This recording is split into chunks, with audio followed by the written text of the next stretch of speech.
म इबना स्वागत छ मेरो किचनमा।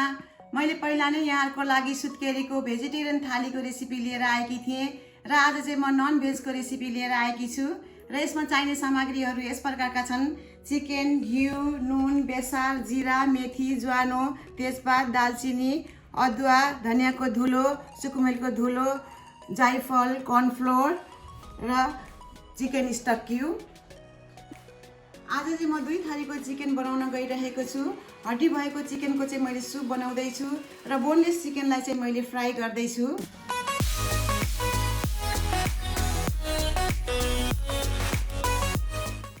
मैले यसमा 2 टेबल स्पुन घिउ राखेको छु। मैले घरमै बनाएको घिउ राखेको छु।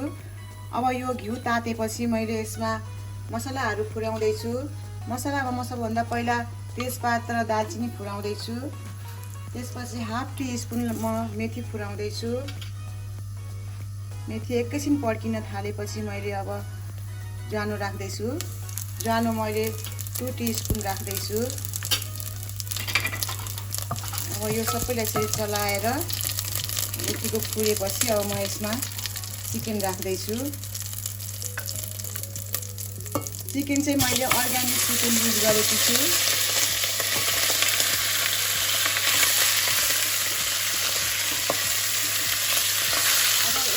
राम्रोसँगले भुट्नुपर्छ, रातो हुने गरीकन भुट्नुपर्छ।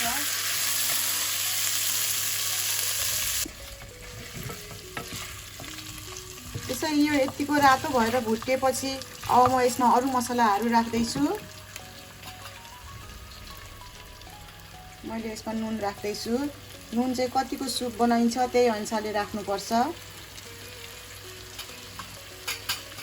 अब बेसार हाफ टी स्पुन राख्दैछु मैले। जीरा पाउडर 1 टीस्पुन, धनिया पाउडर 1 टीस्पुन र 1 टेबल स्पुन मैले अदुवालाई ग्रेट गरेर राखेको थिएँ त्यही राख्दैछु। अब यसलाई सबैलाई राम्रोसँगले चलाइदिनुपर्छ। अब यो मसलाहरू राखेर एकैछिन भुट्छु मैले।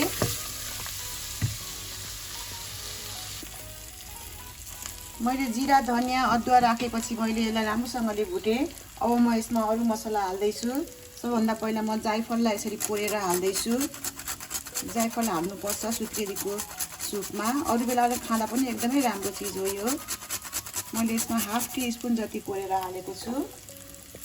अब म यसमा सुकुमेलको धुलोलाई पनि राख्दैछु हाफ टी स्पुन। अब म यसमा यो हाफ चिकन स्टक क्यूबलाई मैले तातो पानीमा घोलेर राख्दैछु।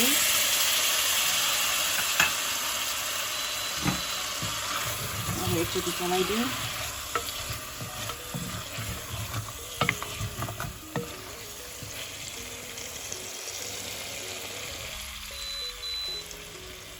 अब म यसमा तातो पानी राख्दैछु। मैले यसमा हाफ लिटर तातो पानी राख्दैछु। अहिले पछि कति चाहिन्छ त्यही अनुसारले मैले राख्दैछु।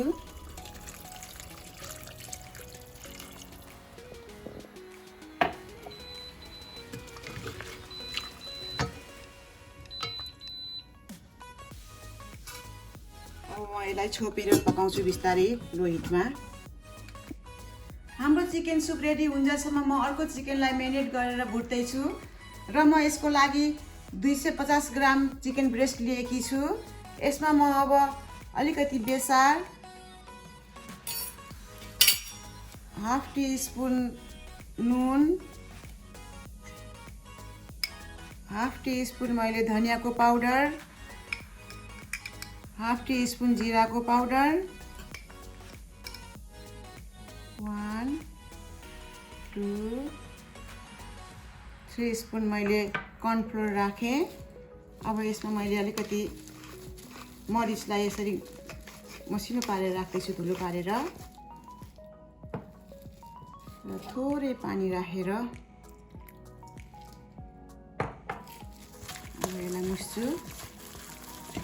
मैले यसरी मसिनो गरेर काटेको छु चिकन ब्रेस्टलाई। यसरी नै काट्नु होला हजुरहरूले पनि।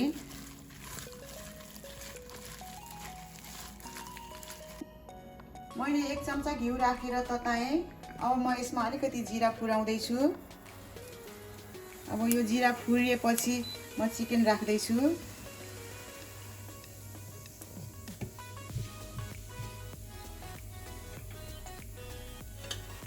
अब यतिको फुरिएपछि म यसमा चिकन राख्दैछु।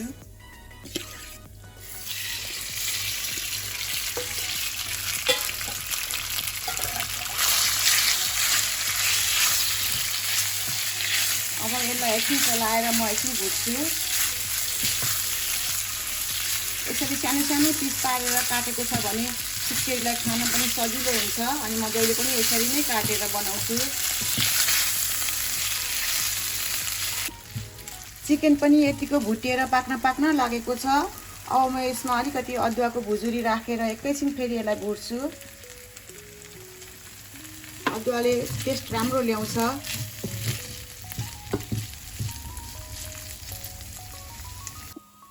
चिकन पनि भुट्यो। अब म यसमा अलिकति धनिया र स्प्रिङ अनियन हालेर चलाएर म निकाल्छु।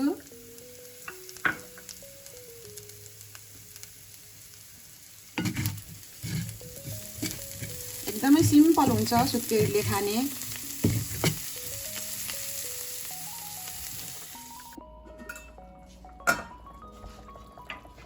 चिकन सुप पनि पाकेर रेडी भयो। कलर पनि एकदम राम्रो आइरहेको छ, बास्ना पनि हर आइरहेको छ। मैले यसमा यति पानी थपेर यतिको पातलो बनाएकी छु। अब हजुरलाई अलिकति पातलो अझै चाहिन्छ भने आफ्नो हिसाबले पानी थप्नु होला। र अब यो सर्भ गर्नको लागि रेडी भयो। आजको हाम्रो सुत्केरीको नन भेज आइटम पनि बनेर रेडी भयो। मैले चिकन सुप, भुटेको चिकनलाई राइस र सागसँग सर्भ गरेको छु। यदि हजुरहरूलाई अरू भेज आइटम पनि एड गर्न मन छ भने मेरो अर्को भिडियोमा गएर हेर्नुहोला। र मैले यसमा पनि लसुन, प्याज, टमाटर नहालिकन बनाएकी छु र आशा छ हजुरहरूलाई मन पर्नेछ। र हजुरहरू नयाँ हुनुहुन्छ भनेदेखि मेरो च्यानललाई लाइक र सब्स्क्राइब गर्नलाई नबिर्सिदिनु होला। Thank you.